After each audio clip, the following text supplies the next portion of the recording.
صحیح مسلم حدیث نمبر 4131۔ حضرت عمران بن حسین بیان کرتے ہیں کہ قبیلہ بنو ثقیف بنو عقیل کا حلیف تھا۔ ثقیف نے رسول اکرم صلی اللہ علیہ وسلم کے صحابہ کرام میں سے 2 شخصوں کو قید کر لیا، اور رسول اکرم صلی اللہ علیہ وسلم کے صحابہ کرام نے بنو عقیل کے ایک شخص کو گرفتار کر لیا اور اس کے ساتھ عذبہ اونٹنی کو بھی پکڑ لیا۔ رسول اکرم صلی اللہ علیہ وسلم اس شخص کے پاس تشریف لائے۔ دراں حالی کا وہ بندھا ہوا تھا۔ اس نے کہا، اے محمد صلی اللہ علیہ وسلم۔ آپ اس کے پاس تشریف لائے اور پوچھا، کیا بات ہے؟ اس نے کہا، آپ نے کس جرم میں پکڑا ہے اور حاجیوں کی اونٹنیوں سے سبقت کرنے والی اونٹنی کو کیوں پکڑا ہے؟ آپ نے اس بات کو عظیم قرار دیتے ہوئے فرمایا، میں نے تمہیں تمہارے حلیف ثقیف کے بدلے میں پکڑا ہے۔ پھر آپ تشریف لے گئے تو اس نے آواز دی، اے محمد صلی اللہ علیہ وسلم، اور نبی اکرم صلی اللہ علیہ وسلم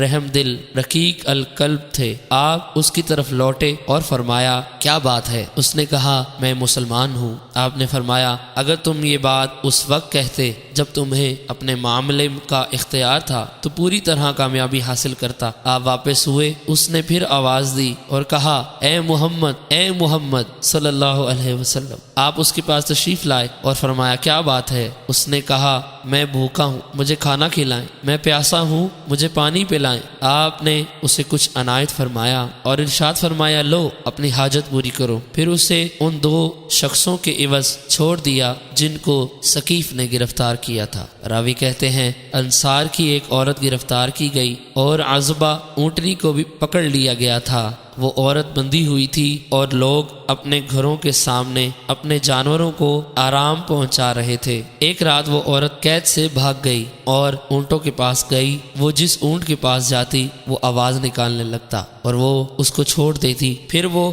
عورت عذبہ اونٹنی کے پاس گئی اور اس نے کوئی آواز نہ نکالی۔ راوی کہتے ہیں، وہ مسکین اونٹنی تھی، پس وہ عورت اس اونٹنی کی پشت پر بیٹھ گئی، پھر اسے ڈانٹ کر چلایا اور وہ چل پڑی۔ ثقیف نے اس عورت کو دھمکایا اور اس کا پیچھا کیا، لیکن اس نے ان کو عاجز کر دیا۔ راوی کہتے ہیں، اس عورت نے نظر مانی کہ اگر اللہ تعالی نے اس کو اس اونٹنی کے ساتھ نجات دی تو وہ اس کی قربانی کرے گی۔ جب وہ عورت مدینہ طیبہ پہنچ گئی اور صحابہ کرام نے اسے دیکھا تو کہا، یہ رسول اکرم صلی اللہ علیہ وسلم کی اونٹنی عذبہ ہے۔ اس عورت نے کہا کہ اس نے نظر مانی تھی کہ اگر اللہ تعالی نے اسے اس کے ساتھ نجات دی تو وہ اس کو ذبح کرے گی۔ چنانچہ وہ لوگ رسول اکرم صلی اللہ علیہ وسلم کی خدمت میں حاضر ہوئے اور آپ سے یہ بات بیان کی۔